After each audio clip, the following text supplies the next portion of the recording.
So this project is called What Can God Do With My Mess?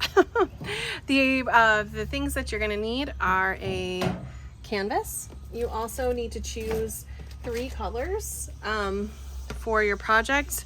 I recommend choosing 2 that are side by side on the color wheel, and then choosing a third that is on the opposite side of the color wheel, so that you don't end up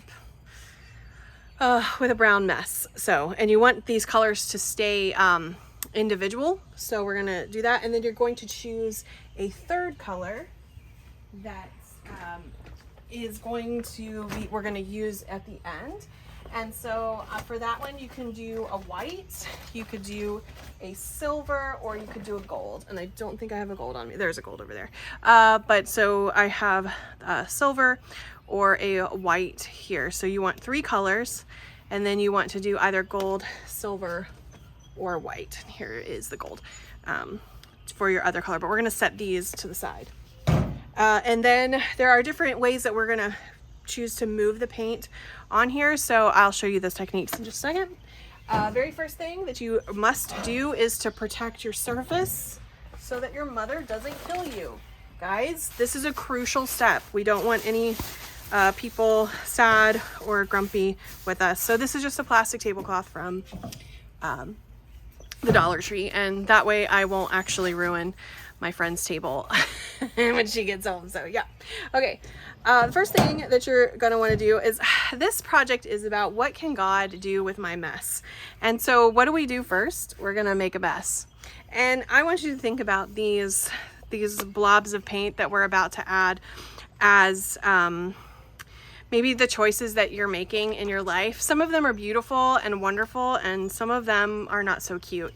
When we get upset, when we're angry, there's sometimes reactions that happen out of us, and then there's choices that we make maybe that are selfish, or we do it because we want to do it, or we don't do it because we don't want to do it, instead of denying ourselves like Jesus talks about. And so this is about making choices, and we may make a hot mess here in a second, but we will do that together. So there's a couple of ways that we can start to get the paint onto the canvas.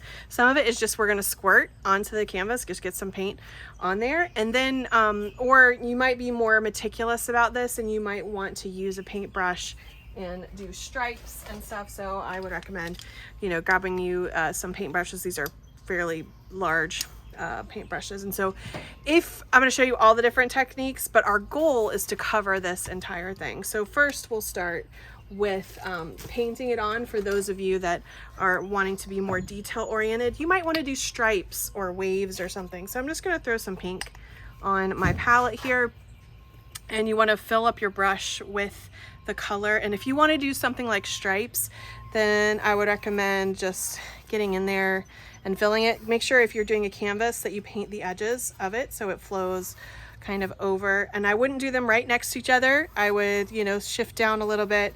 I might even vary the size of the stripe itself. So all I did for that was I turned my brush from big wide flat side to the skinny side, and I'm filling in those stripes like that. So you could keep doing that with just stripes, and that's a choice. Others of you may just want to get in there and start adding like dabs of paint in different areas. You can make sections bigger with it. You can do stuff like that. So I'm just adding, you might even want to do some X's to kind of just fill it in a little bit. And that's if you're going to use a paintbrush to do this. The next way that I like to do it too is I'm going to leave this pink, but I'm just going to go ahead and I'm going to squirt. So I'm going to drop some dots and squirts of yellow everywhere. And I'm going to do the same with this turquoise, cyan color, bloop, bloop, bloop. This paint is old.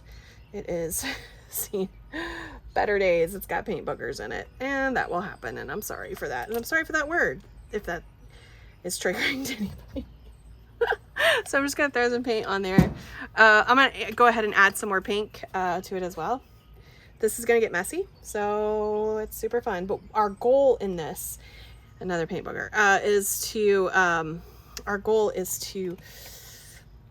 fill up this so there's no white space. We don't want any white space to happen here. So we're okay. And then that happens. Oh Lord. That's gonna be way too much paint. And I don't know what to do with it right this second. Let's see. What can I do?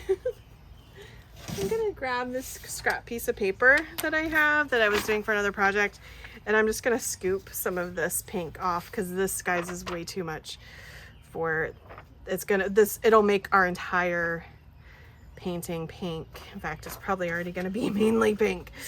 So I'm just gonna keep trying to remove some of that. Hey, this is about making mistakes, right? Look at that hot mess of a mistake that I just made. Okay. All right, I've got it set to the side. I'm gonna go ahead and just drop a little bit of yellow in it to try to make up for the fact there's a giant pink spot on there now. Okay, we've got all these spots. One thing you could do is go back with your paintbrush and just move all that paint around. Or you can do what's already happening here on my hand and start to just do a little bit of finger painting. So all I'm doing is pushing that around. I don't want to mix it too much because you can see it's turning into like this gray muddy mess. It's more just about kind of patting it into, I'm gonna get rid of that thing there. It's just more about like kind of patting it into sections to cover up that. So you've got that way of doing it. Or if you want, I've got these old credit cards and gift cards that I've cut up. This is one of my favorite ways to do a painting. So this is an old CVS extra care card. Go to CVS for all your extra care needs. And all you're gonna do is drag this through it, and then I turn it around and wipe it on the other side. So the goal here is to cover it all with some of this paint. Again, it's gonna probably mix a little bit, so try to keep those pure blobbies kind of pure. And but we're gonna cover this, and even on the edges here we can smush it to get rid of the white. We have now, let's pretend, covered the entire thing. The next part of what you're going to do is to let the paint dry, and that sometimes is the most difficult part, and especially when you've got these big blobbies. And I'm gonna pull those off. We're gonna let this dry a little bit, and but in the meantime, while you're waiting for it to dry, what I want you to do is to think about a shape that you might cultivate this with, because we've got this mess of colors.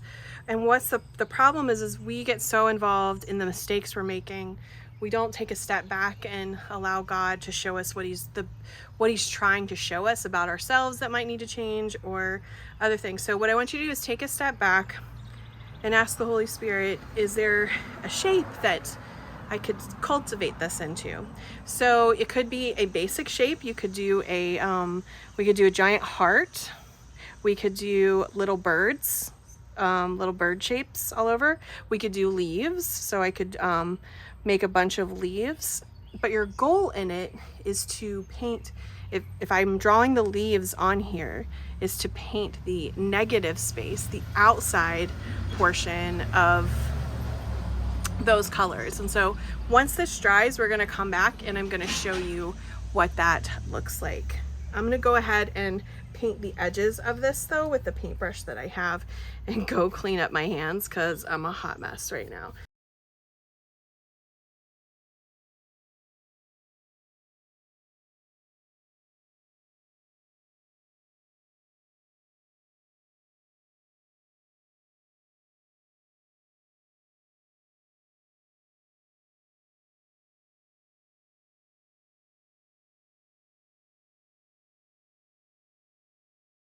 Okay, so we're back. This is completely dry. It's sticking to the fabric, so let's go ahead and pick it up off of that. I still have some white spots, and if I were caring, I would go back through and make sure I filled in all those white spots, but we need to show you how this works. So that is completely dry. The next step is that when you have prayed about the the shapes that you're gonna add.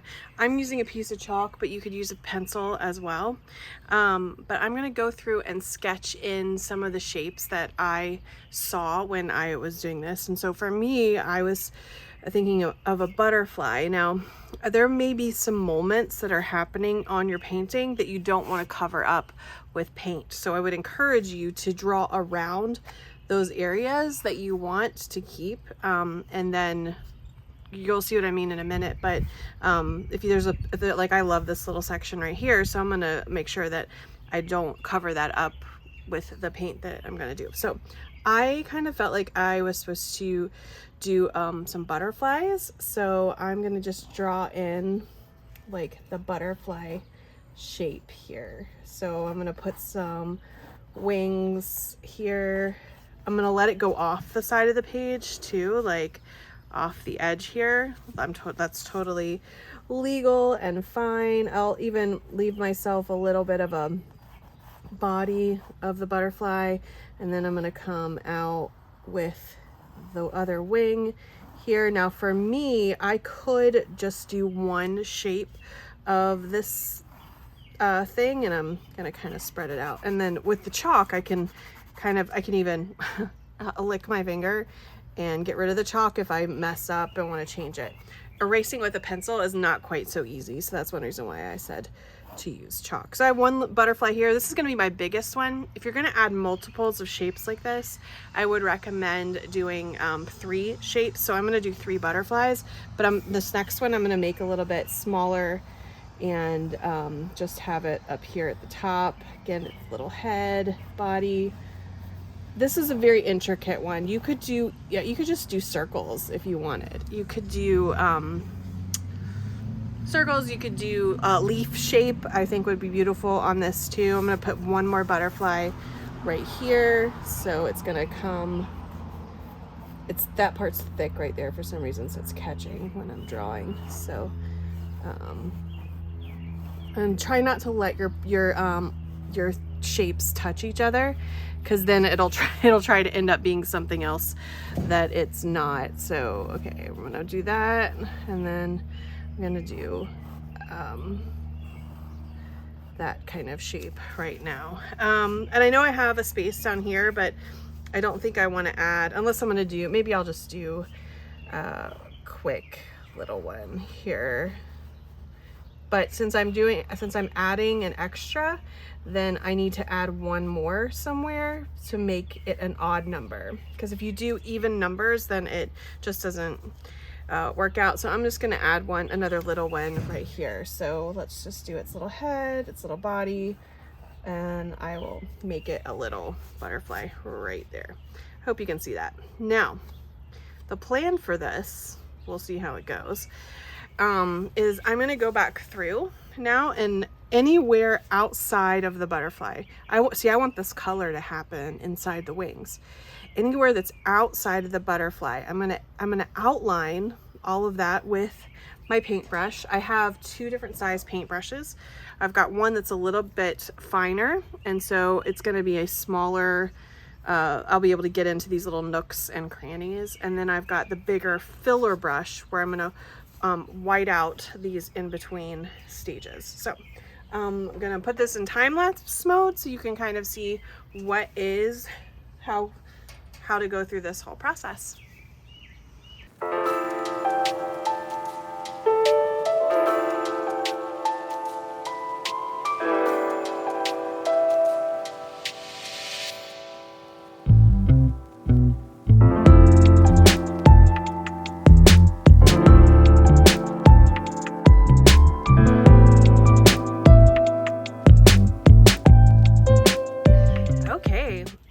Finished painting in the background area. Now personally, I like being able to see my brush strokes and seeing the colors between, but you may choose to go back and add a second coat to make it stand out even more. One thing I would do is go back, and I've licked my finger, and you can erase any of the chalk lines, but you just kind of need to let this dry to kind of figure out what you want to do with it next, because you may want to go back in and add that detail back in with paint of the butterflies, bodies, etc. Anywhere there's these brush strokes that you want to get rid of, if you just will play with them a little bit, you can pull them kind of to the center. Anyway, so my next step with a lot of these is to pray about what God would want me to do with the painting itself. You know, sometimes I'm going to give it away to somebody. God may bring somebody to mind while I'm painting this, and so I'll pray for them while I'm painting.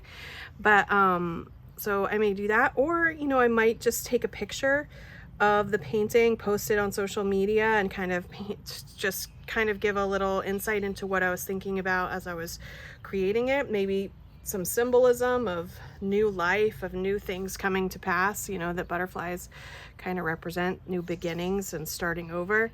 And so maybe pray for people who are in the middle of starting over, trying to figure it out, that beautiful things can come from dark times, like being in the chrysalis and, you know, that type of stuff. So there's just a way for you to kind of tap into that and use this as a prayer and a devotion. I always recommend you take a picture of it. My husband always says this about my paintings, that they look better in photographs than they even do in person. So I'm going to put up a photograph of this painting for you guys to be able to take a look at. Thank you so much for joining me, and I hope that this inspires you to get out there and create with God.